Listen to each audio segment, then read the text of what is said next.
Welcome to Arcade Stories.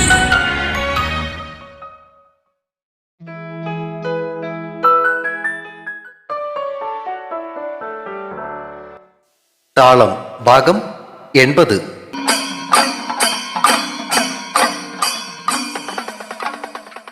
Krishnankutty Marar കൂടി വന്നിറങ്ങിയതോടെ ഒരു ഉത്സവ പ്രതീതിയിലേക്ക് മാറിയ വാര്യയുടെ തറവാട്ടിൽ നിന്നും അന്ന് രാത്രി നാട്ടുകാർ ഉൾപ്പെടെ ആരും തന്നെ പിരിഞ്ഞുപോയില്ല. കലവറയിലെ ബഹളങ്ങൾക്കിടയിൽ കൃഷ്ണൻകുട്ടിമാരാരുടെ യാത്രയുടെ കഥ കേൾക്കാനും നാട്ടുകാർ വട്ടം കൂടി. രാവേറെ ചെന്നപ്പോ വെളുപ്പിനെ എഴുന്നേൽക്കാനുള്ളത് കൊണ്ട് വർഷങ്ങൾക്ക് ശേഷം ഭാര്യയിടത്തെ ഒരു മുറിയിൽ റോസും വൃശ്ചികയും യാമിയും ഒരുമിച്ച് കെട്ടിപ്പിടിച്ച് കിടന്നുറങ്ങി. വെളുപ്പിനെ ചെറിയമ്മയുടെ ശബ്ദം കേട്ടാണ് മൂന്നും എഴുന്നേറ്റത്. റോസ് കണ്ണു തിരുമി നോക്കി. ചെറിയമ്മായി വെളുപ്പിനെ കുളിച്ച് സെറ്റും മുണ്ടുമൊക്കെ ഉടുത്ത് നിൽപ്പുണ്ട്. എഴുന്നേൽക്ക് പിള്ളേരെ, പൂക്കളൊക്കെ ഒരുക്കണ്ടേ? ചെറിയമ്മയുടെ ചോദ്യം കേട്ട് മൂന്നുപേരും ഞെട്ടിപ്പിടഞ്ഞ് എഴുന്നേറ്റു. തയ്യാറാകാനായി വൃശ്ചിക അവരുടെ മുറിയിലേക്ക് പോയപ്പോ യാമി റോസിനൊപ്പം നിന്നു. മൂന്നുപേരും കുളിച്ച് സെറ്റും മുണ്ടും ഉടുത്ത് ഉമ്മറത്തേക്ക് ചെല്ലുമ്പോ അവിടെ ഉണ്ട് ഒരുമിക്ക ആൾക്കാരും. നേരം അപ്പോഴും വെളുത്തിട്ടുണ്ടായിരുന്നില്ല. സേതുവും രഘുവും ശിവനും പ്രദീപും ഒക്കെ കട്ടൻ ചായയും കുടിച്ച് എന്തൊക്കെയോ പറഞ്ഞുകൊണ്ടിരിപ്പുണ്ട്. കലവറയിൽ അപ്പോഴും ബഹളം കേൾക്കാം. ചിലരൊക്കെ കോലായിൽ കിടന്നുറങ്ങുന്നുമുണ്ട്. ആ കൂട്ടത്തിലുണ്ട് പ്രവീണും അർജുനും ഒക്കെ. ആഹാ, എഴുന്നേറ്റോ? വേഗം ആവട്ടെ, പൂക്കളൊക്കെ വരച്ചു കഴിഞ്ഞിട്ടുണ്ട്. പൂക്കളും ഞങ്ങൾ റെഡിയാക്കി വെച്ചിട്ടുണ്ട്. അവരെ കണ്ടതും സേതു പറഞ്ഞു. അവനൊരു വെള്ളമുണ്ടും കാപ്പിക്കളർ ടീഷർട്ടുമായിരുന്നു വേഷം. അടുത്തേക്ക് ചെന്ന റോസ് അവന്റെ മുടിയിലൊന്ന് ചിക്കിയിട്ട് തയ്യാറാക്കി വെച്ചിരുന്ന പൂക്കളെല്ലാം ഒന്ന് നോക്കി. ഇതളുകളൊക്കെ വിടർത്തി ചെറുതായി അരിഞ്ഞിട്ടുമുണ്ട് പൂക്കൾ. മുറ്റത്ത് നടുക്കായിട്ട് താമരയുടെ ആകൃതിയിലും ചുറ്റിനും വൃത്താകൃതിയിൽ ഡിസൈനുമുള്ളൊരു പൂക്കളമായിരുന്നു അവർ വരച്ചിരുന്നത്. റോസും വൃശ്ചികയും യാമിയും കൂടി പൂക്കളെല്ലാം കളത്തിനടുത്തേക്ക് എടുത്തു വെക്കുമ്പോ ആൺപിള്ളേരും അവരെ സഹായിക്കാനായി കൂടി. അപ്പോഴേക്കും നക്ഷത്രയും ദേവിയും മൃദുലയും ലക്ഷ്മിയും ഒക്കെ കുളി കഴിഞ്ഞെത്തി. അതോടെ അവരും പൂക്കളം ഒരുക്കാനായി കൂടി. വീടിന്റെ ഏറ്റവും മുന്നിലായിട്ട് ചെറിയമ്മയുടെ നേതൃത്വത്തിൽ കുറച്ചു പേര് ഇഷ്ടിക കൊണ്ട് തട്ടുകൾ ഉണ്ടാക്കി അതിൽ തെങ്ങിൻ പൂക്കുലയും കുരുത്തോലകളും ഒക്കെ വെച്ച് വാഴയിലയിൽ ഓണത്തപ്പന ഇരുത്താനുള്ള കാര്യങ്ങളൊക്കെ ചെയ്യുന്നുണ്ട്. പൂക്കളം പകുതിയാകാറായപ്പോഴേക്കും ദേവരുടെ നടന്നുറന്നതിന്റെ ശംഖുനാദവും കതിനയുടെ ശബ്ദവും കേട്ടു. കതിനകൾ മുഴങ്ങുന്ന ശബ്ദം കേട്ട് വരാന്തയിൽ കിടന്നിരുന്നവർ കണ്ണും തിരുമ്മി എഴുന്നേൽക്കുന്നുണ്ട്. കൂട്ടത്തിൽ എഴുന്നേറ്റ് പ്രവീൺ സെറ്റും മുണ്ടുമൊക്കെ ഉടുത്ത് പൂക്കളം ഇടുന്ന യാമിയെ കണ്ടതും ഓടി പിടഞ്ഞെത്തി. അവിടെ നോക്കിയിരിക്കാതെ വേഗം പോയി കുളിച്ചിട്ട് വന്നേ. കുരുത്തോല ശരിയാക്കിക്കൊണ്ടിരുന്ന മിനിയമ്മയുടെ ശബ്ദം കേട്ടതും പെൺപിള്ളേരെ നോക്കി ഒന്ന് വിളിച്ചിട്ട് അവൻ തിരിഞ്ഞോടി. അവന്റെ വെപ്രാളം കണ്ട് യാമിയെ മുട്ടുകൈ കൊണ്ടൊന്ന് ഉന്തിയിട്ട് റോസ് ഊറിച്ചിരിച്ചു. മുഖം വീർപ്പിച്ച് അവളെ നോക്കി ഒന്ന് പരിഭവിച്ചിട്ട് യാമി മഞ്ഞ ജമന്തിയുടെ ഇതളുകൾ എടുത്തു. 6 മണി കഴിഞ്ഞപ്പോഴേക്കും പൂക്കളം ഇട്ട് കഴിഞ്ഞിരുന്നു. അപ്പോഴേക്കും കലവറയിലെ കാര്യങ്ങളും ഒതുങ്ങിയിരുന്നു. അതോടെ ആളുകളൊക്കെ തയ്യാറായിട്ട് വരുവാൻ വേണ്ടി പിരിഞ്ഞു. കുടുംബത്തിലുള്ളവരെല്ലാം കുളിച്ച് തയ്യാറായി വന്നപ്പോഴേക്കും കുട്ടിക്കൃഷ്ണൻ മാരാർ ഓണത്തപ്പന്മാർക്കുള്ള നിവേദ്യം വെച്ചു. തൃക്കാക്കര പോയി പഠിക്കലും വായോയ്, ഞാനിട്ട പൂക്കളം കാണാൻ വായോയ്. മുന്നിൽ നിന്നുകൊണ്ട് റോസ് വിളിച്ചു ചെല്ലുമ്പോ കഴിഞ്ഞ കൊല്ലം ധാവണിയും എടുത്ത് ഭാര്യയിടത്തുകാരുടെ പിന്നിൽ നിന്നും ആർപ്പ് വിളിച്ചതിന്റെ ഓർമ്മയായിരുന്നു അവളുടെ മനസ്സിൽ തെളിഞ്ഞു നിന്നിരുന്നത്. വൃശ്ചികയും ചെറിയമ്മായിയും അവരോടൊപ്പം ചേർന്ന് ആൺപിള്ളേരും ആർപ്പ് വിളിച്ചപ്പോ നിറഞ്ഞ സന്തോഷത്തോടെ റോസും അവർക്കൊപ്പം കൂടി. കാശിയപ്പനും പാപ്പുവാശാനും കൂടി സ്കൂട്ടറിൽ വന്നിറങ്ങുന്നത് കണ്ട് സേതു അവർക്കരികിലേക്ക് ചെന്നപ്പോ അക്കൂട്ടത്തിൽ റോസും അങ്ങോട്ടേക്ക് എത്തി. കാശിയപ്പ, ഇന്ന് നമ്മുടെ വനജാന്റി വരും കേട്ടോ. കണ്ണിറുക്കിക്കൊണ്ടുള്ള റോസിന്റെ പറച്ചിൽ കേട്ട് കാശിയപ്പൻ അവളെ നോക്കി കണ്ണുരുട്ടി. കാര്യം മനസ്സിലാവാതെ പാപ്പുവാശാൻ അവരെ നോക്കിയപ്പോ റോസ് അങ്ങേരുടെ ചെവിയിൽ സ്വകാര്യം പറഞ്ഞു. പുള്ളിക്കാരൻ ചിരിച്ചും കൊണ്ട് തലയാട്ടിയപ്പോ കാശിയപ്പൻ ബലം പിടിച്ച് കലവറയിലേക്ക് ഒരൊറ്റ നടത്തം വെച്ചു കൊടുത്തു. തറവാട്ടിലുള്ളവർക്ക് ഓണക്കോടി കൊടുക്കാൻ കൃഷ്ണൻകുട്ടിമാരെ ഇരുന്നപ്പോ ഓരോരുത്തരായി ഊഴമനുസരിച്ച് ചെന്ന് പുള്ളിക്കാരന്റെ കയ്യിൽ നിന്നും ഓണക്കോടി വാങ്ങി. എല്ലാവർക്കും കൊടുത്തതിന് ശേഷം ഒടുവിലൊരു ഷർട്ടും മുണ്ടും അവശേഷിച്ചപ്പോ മാരാർ നെടുവീർപ്പോടെ അനിയനെയും കൗമുദിയെയും നോക്കി. പ്രജിത്തിനെ കുറിച്ചുള്ള ചിന്തയിൽ കൗമുദി തന്റെ നിറഞ്ഞ കണ്ണുകൾ തുടച്ചു. ഉച്ചയ്ക്കുള്ള സദ്യക്ക് മുന്നേ എത്തിയവരുടെ കൂട്ടത്തിൽ പള്ളിയിലച്ചൻ അഗസ്റ്റിൻ മണിയാലിലും കപ്പേര് ദേവസിച്ചേട്ടനും സ്ഥലം എസ്.ഐ ജോണും രാമാനുജനാചാര്യ വക്കീലും മേരി സ്റ്റോഴ്സിലെ മാനേജർ റോയ് തോമസും സുജയും കുട്ടിക്കാനത്തെ ഫാക്ടറി മാനേജർ രാജു ചേട്ടനും അക്കൗണ്ട്സ് മാനേജർ സ്കറിയയും രേഖയും കങ്കാണി ജോയിയും ഒക്കെ ഉണ്ടായിരുന്നു. ഉച്ചക്കത്തെ സദ്യ ഗംഭീരമായിരുന്നു. കരക്കാര് മുഴുവൻ ആഘോഷത്തിൽ പങ്കുചേർന്നപ്പോ തറവാട്ടിലുള്ളവരും അവർക്കൊപ്പം കാശിയപ്പനും പാപ്പുവാശാനും ഒക്കെ വിളമ്പാൻ കൂടി. സദ്യ കഴിഞ്ഞപ്പോ കുട്ടിക്കാനത്തു നിന്നും വന്നവർ ഉൾപ്പെടെ ക്ഷണിക്കപ്പെട്ടിരുന്നവരൊക്കെ തിരികെ പോയെങ്കിലും കരക്കാരൊക്കെ അവിടെ തന്നെ അങ്ങ് കൂടി. ഭാസ്കരന്റെ നേതൃത്വത്തിൽ ഒരു സംഘം ചെത്തുകള്ള് നിറച്ച കുടങ്ങളുമായി കൊയ്ത്തു കഴിഞ്ഞ പാടത്തേക്ക് നീങ്ങിയപ്പോ മറ്റൊരു സംഘം വടംവലിയും കസേരകളിയും ഉൾപ്പെടെ പലതരം കളികളുമായി തറവാട്ടുമുറ്റത്ത് തന്നെ കൂടി. സന്ധ്യാസമയത്ത് ആദ്യം തുടങ്ങിയത് പെൺകുട്ടികളുടെ കൈകുട്ടിക്കളിയായിരുന്നു. വൃശ്ചികയുടെയും യാമിയുടെയും റോസിന്റെയും നേതൃത്വത്തിൽ കരയിലെ പെൺകുട്ടികൾ കസവിന്റെ സെറ്റുമുണ്ടുമുടുത്ത് മുല്ലപ്പൂ ചൂടി പൂക്കളത്തിനു ചുറ്റും അണിനിരുന്നപ്പോ ആൺപിള്ളേരും അത് കണ്ട് ആസ്വദിക്കുവാനായി വട്ടം കൂടി. കൊട്ടും ഞാൻ കേട്ടില്ല, കുഴലും ഞാൻ കേട്ടില്ല, ഇത്തിരി മുല്ലയ്ക്ക് ആര് കൊടുത്തു, മുത്തുപതിച്ചൊരു പൂത്താലി എന്നു തുടങ്ങിയ പാട്ടിനൊപ്പം പെൺകുട്ടികൾ ചുവടുവെച്ചു തുടങ്ങിയപ്പോ പ്രവീണും രഘുവും സേതുവും അർജുനുമെല്ലാം തങ്ങളുടെ പെൺപിള്ളേരുടെ മനോഹരമായ ചുവടുകളും ആസ്വദിച്ചുകൊണ്ട് നിന്നു.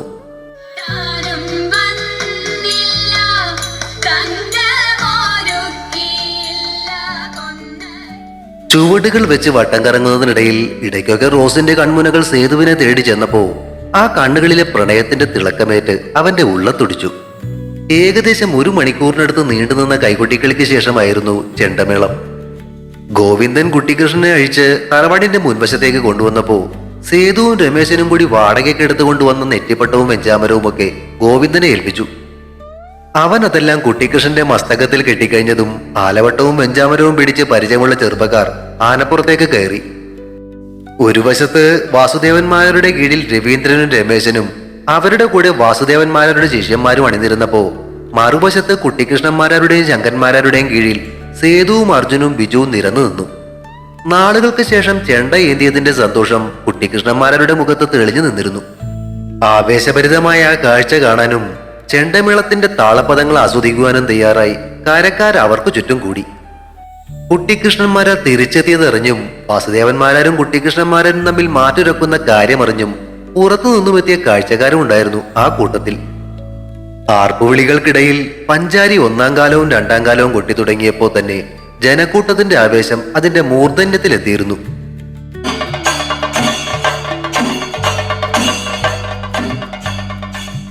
വാശിയേറിയ മേളക്കൊഴുപ്പ് കൂടി നിന്ന ജനങ്ങളെ ഒന്നാകെ ആവേശത്തിലാഴ്ത്തിക്കൊണ്ട് പഞ്ചാരിയുടെ 3-ഉം 4-ഉം കാലം കഴിഞ്ഞ് 5-ാം കാലത്തിലേക്ക് കയറിയപ്പോഴാണ് അവശനിലയിൽ ആൾക്കൂട്ടത്തിലേക്ക് കയറി വന്ന പ്രജിത്തിനെ കാശിയപ്പൂപ്പൻ കാണുന്നത്. മർദ്ദനമേറ്റതുപോലെ അവന്റെ മുഖത്തും ശരീരത്തിലും ചതവുകളും നീർക്കെട്ടുകളും ഉണ്ടായിരുന്നു. ആൾക്കൂട്ടത്തിലൂടെ തിക്കിത്തിരികി മുന്നോട്ട് കയറാൻ ശ്രമിച്ച പ്രജിത്തിനെ കാശിയപ്പൂപ്പൻ തടഞ്ഞു നിർത്തി. അങ്ങേരെ കണ്ടതും അവൻ ഉറക്കെ കരഞ്ഞുകൊണ്ട് പുള്ളിക്കാരനെ കെട്ടിപ്പിടിച്ചു. എന്താണ് പ്രശ്നം? എന്താ നിനക്ക് പറ്റിയേ? ആരാ നിന്നെ തല്ലിയത്? കാശിയപ്പൂപ്പൻ ഒറ്റ ശ്വാസത്തിൽ ചോദിച്ചു. ചതി പറ്റി കാശിയപ്പൂപ്പ. സേതുവേട്ടൻ എവിടെ? സേതു മേളത്തിന്റെ മുന്നിലുണ്ട്. നീ കാര്യം പറയും. ആ സേവിച്ചന്റെയും വിൽസന്റെയും ഒക്കെ ലക്ഷ്യം നമ്മുടെ സേതുവേട്ടനായിരുന്നു. അവർ ബോംബെയിലുള്ള റോഹമ്മായി വിവരം അറിയിച്ചിട്ടുണ്ട്. അവരിപ്പോ എത്തും. സേതുവേട്ടനെ എത്രയും പെട്ടെന്ന് ഇവിടുന്ന് മാറ്റണം. സേതുവിന്റെ ബോംബെയിലെ ചരിത്രമറിയാമായിരുന്ന കാശിയപ്പൂപ്പന്റെ കണ്ണുകളിൽ അപകട സൂചന തെളിഞ്ഞു. പ്രജിത്തിനെ അറിയാമായിരുന്ന ചില നാട്ടുകാരും അപ്പോഴേക്കും ചുറ്റിനും കൂടി. ആൾക്കൂട്ടത്തിനിടയിൽ ചെറിയൊരു അനക്കം കണ്ടാണ് രഘുനന്ദനും ശിവനന്ദനും അങ്ങോട്ടേക്ക് ശ്രദ്ധിച്ചത്. അവരങ്ങോട്ടേക്ക് നീങ്ങിയപ്പോ തൊട്ടടുത്ത് നിന്നിരുന്ന പ്രദീപും പ്രവീണും അവർക്കൊപ്പം കൂടി. പ്രജിത്ത് അവരോടും കാര്യങ്ങളൊക്കെ വിശദമാക്കുമ്പോ ചെറുവാണിയൂരിന്റെ അങ്ങേക്കരയിലെ പുഴയോരത്ത് ഇരുട്ടിന്റെ മറവ് പറ്റി ഒരു ബോട്ട് കരയോടടുക്കുകയായിരുന്നു. കരയോട് ചേർന്ന് വന്നു നിന്ന ആ ബോട്ടിൽ നിന്നും ആയുധധാരികളായ 10-30 പേർ ചാടി ഇറങ്ങി. അവർക്ക് നടുവിൽ അധികായനായ റോഹൻബായി നീണ്ടു നിവർന്നു നിന്നു. ഏറ്റവും ഒടുവിലായി ബോട്ടിൽ നിന്നും പുറത്തേക്കിറങ്ങിയ സേവിച്ചനും വിൽസനും സ്റ്റീഫച്ചായനും നിവൃത്തികേട് കൊണ്ട് എന്നതുപോലെ പരിങ്ങി നിന്നു. ബോംബെക്കാരുടെ കൂട്ടത്തിൽ വരാൻ അവർക്ക് താല്പര്യമുണ്ടായിരുന്നില്ലെങ്കിലും റോഹൻബായി വഴി കാട്ടിത്തരവനായിട്ട് നിർബന്ധപൂർവം അവരെയും കൂടെ കൂട്ടുകയായിരുന്നു. കരയിൽ ഇറങ്ങിയവർ ആളുകളുടെ ശ്രദ്ധയിൽപ്പെടാത്ത വിധം പല സംഘങ്ങളായിട്ടാണ് വാര്യടത്തേക്ക് നീങ്ങിയത്. അവർക്ക് വഴി കാട്ടിക്കൊണ്ട് സേവിച്ചനും വിൽസനും സ്റ്റീഫച്ചായനും നടന്നു. വാര്യടത്തപ്പോൾ സേവിച്ചനും വിൽസനും കൂടിയാണ് റോസിന്റെ അമ്മച്ചിയെ വകവരുത്തിയതെന്ന കാര്യം പറയുകയായിരുന്നു പ്രജിത്ത്. അത് കേട്ട് റോസ് അലറിക്കരയുമ്പോ സേതുവും കൂട്ടരും ആൾക്കൂട്ടത്തിന് മുന്നിൽ കൊട്ടിക്കലശത്തിന്റെ മേളക്കൊഴുപ്പിൽ മുഴുകി നിൽക്കുകയായിരുന്നു. വൃശ്ചികയും യാമിയും കൂടി അവളെ ആശ്വസിപ്പിക്കുവാൻ ശ്രമിച്ചു. അവര് കേരളത്തിൽ എത്തിയിട്ടുണ്ടെന്നാണോ പറയുന്നത്? റിജി ചോദിച്ചത് കേട്ട് പ്രജിത്ത് അവശതയോടെ തലകുലുക്കി. പ്രദീപേ, നീയേ സ്റ്റേഷനിലേക്ക് വിളിച്ചു പറയും. ഞാൻ വീട്ടിൽ പോയിട്ട് സർവീസ് റിവോൾവർ എടുത്തോണ്ട് വരാം. അവരുടെ കയ്യിൽ എന്തൊക്കെ ആയുധങ്ങൾ ഉണ്ടാകുമെന്ന് അറിയില്ലല്ലോ. റിജു പറഞ്ഞത് കേട്ട് പ്രദീപ് തറവാടിനകത്തേക്ക് നടന്നു. റിജു, തൽക്കാലം നീ ഇത് പിടിച്ചോ. പഴയ ഡിവൈഎസ്പിയുടെ ശൗര്യത്തോടെ നിവർന്നു നിന്ന നാരായണൻ മേനോൻ ഇട്ടിരുന്ന ജുബ്ബ അല്പമൊന്നും ഉയർത്തി അരയിൽ വെച്ചിരുന്ന തോക്കെടുത്ത് റിജുവിന് നേർക്ക് എറിഞ്ഞു കൊടുത്തു. അച്ഛനെപ്പോഴും ഇതും കൊണ്ടാണോ നടക്കുന്നേ? ആ വെപ്രാളത്തിനിടയിലും റിജുവിന് ചോദിക്കാതിരിക്കാനായില്ല. എപ്പോഴും ആവശ്യം വരിക എന്ന് അറിയില്ലല്ലോ, ഇപ്പൊ കണ്ടില്ലേ. റിജുവിന് അതിന് മറുപടിയൊന്നും ഉണ്ടായിരുന്നില്ല. റിവോൾവറിന്റെ മാഗസിൻ തുറന്ന് ലോഡ് ചെയ്തിരുന്ന ബുള്ളറ്റുകൾ ഒന്നുകൂടി ചെക്ക് ചെയ്തിട്ട് മാഗസിൻ ക്ലോസ് ചെയ്യുമ്പോൾ ശിവനന്ദൻ രഘുവിനെ നോക്കുകയായിരുന്നു. കാര്യം മനസ്സിലായതുപോലെ രഘു അവരുടെ കാറിന് നേർക്കോടി. അപ്പോഴേക്കും ചെണ്ടമേളത്തിന്റെ കൊട്ടിക്കലാശം കഴിഞ്ഞിട്ടുണ്ടായിരുന്നു. വിവരമറിഞ്ഞ് ആളുകൾ പ്രജിത്തിന് ചുറ്റും കൂടി. ഇത്രയും നാളും വലിയ പ്രശ്നങ്ങളൊന്നുമില്ലാതിരുന്ന ചെറുവാണിയൂരേക്ക് ഈ അപകടം വിളിച്ചുകൊണ്ടുവന്നത് പ്രജിത്താണെന്നും പറഞ്ഞ് ചെറുപ്പക്കാരിൽ ചിലർ അവരെ കൈവെക്കാൻ മുതിർന്നു. കാശിയപ്പനും പാപ്പുവാശാനും കൂടി അവരെ തടഞ്ഞു നിർത്തുന്നതിനിടയിൽ സേതുവും രമേശനും അർജുനും ഒക്കെ അങ്ങോട്ടേക്ക് എത്തി. സേതുവിനെ കണ്ടതും റോസിന്റെ ദുഃഖം വീണ്ടും അടപൊട്ടി ഒഴുകി. അവൾ അവനെ കെട്ടിപ്പിടിച്ച് വീണ്ടും കരയാൻ തുടങ്ങി. കാര്യം മനസ്സിലാകാതെ പകച്ചു നിന്ന സേതുവിനെ കാശിയപ്പൻ കാര്യങ്ങൾ പറഞ്ഞു മനസ്സിലാക്കി. വർഷങ്ങൾക്ക് മുന്നേ അവസാനിപ്പിച്ചു പോന്ന പകയുടെ കണക്ക് തീർക്കാൻ റോഹൻഭായി എത്തിയിരിക്കുന്നത് അറിഞ്ഞ് സേതുവിന് കുലുക്കമൊന്നും ഉണ്ടായില്ലെങ്കിലും വീട്ടുകാർ മൊത്തം ഭയന്നു. കാറിനടുത്തേക്ക് പോയ രഘുനന്ദൻ അപ്പോഴേക്കും തിരികെ എത്തി. അവന്റെ കയ്യിലിരുന്ന ഇരട്ടക്കുഴൽ തോക്ക് അവൻ ശിവന് കൊടുത്തിട്ട് പിസ്റ്റൾ കയ്യിലേക്ക് എടുത്തു പിടിച്ചു. ഭയത്തോടെ തന്നെ നോക്കിയ ജെസ്സിയെ ശിവൻ കണ്ണിറുക്കി കാട്ടി. കയ്യിലുണ്ടായിരുന്ന കൈത്തോക്കിലെ വെടിയുണ്ടകൾ രഘു ഒന്നുകൂടി പരിശോധിച്ചു. ഈ ചെറുവാണിയൂര് വന്നിട്ടേ ഒരുത്തരും നമ്മളിൽ ആരെയും ഒരു ചൂക്കും ചെയ്യാൻ പോകുന്നില്ല. കൈ കിട്ടുന്നതല്ല, എടുക്കട പിള്ളേരെ. കാശിയപ്പൻ വിളിച്ചു പറഞ്ഞതും കരക്കാരങ്ങ് ഇളകി. അവർ പറമ്പിൽ നിന്ന് കിട്ടിയ മടലുകളും വടികളും അടുക്കളപ്പുറത്തു നിന്നുള്ള കമ്പിപ്പാരയും ഒക്കെ എടുത്ത് അങ്ങ് തയ്യാറായി. രമേശനും പ്രദീപവും ഭാസ്കരനും ഒക്കെ കൂടി സേതുവിനോട് അവിടെ നിന്നും മാറി നിൽക്കാൻ പറഞ്ഞെങ്കിലും അത് കൂട്ടാക്കാതെ അവൻ മുന്നിൽ തന്നെ കയറി നിന്നു. കയ്യിൽ കിട്ടിയതൊക്കെയും എടുത്തുകൊണ്ട് നാട്ടുകാർ അവനൊപ്പം അണിനിരന്നു.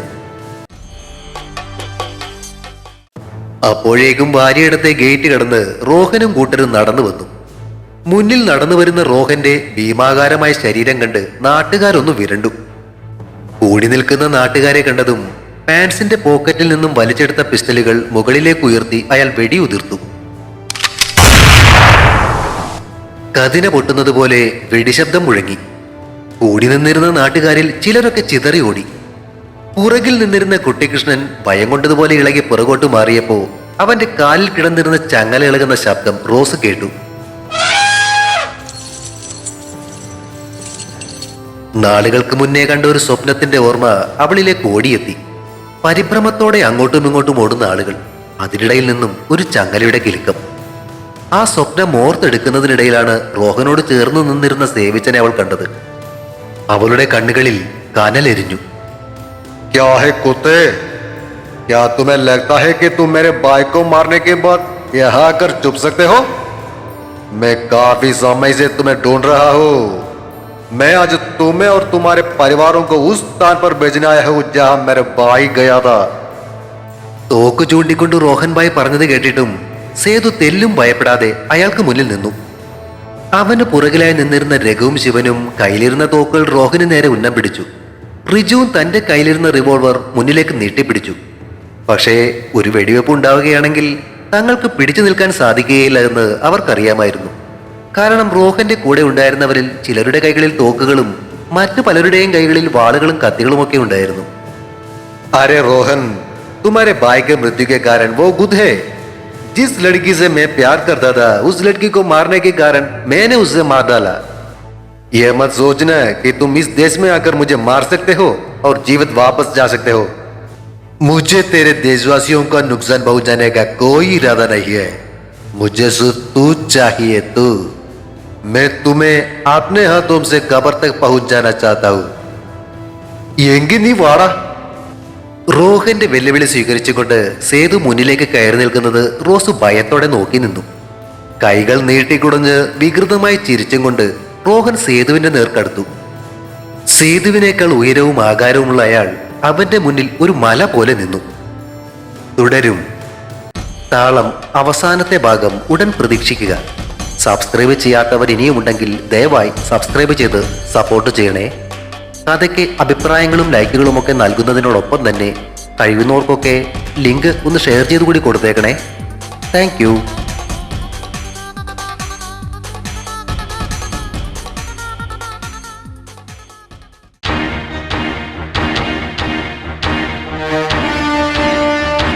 See you soon.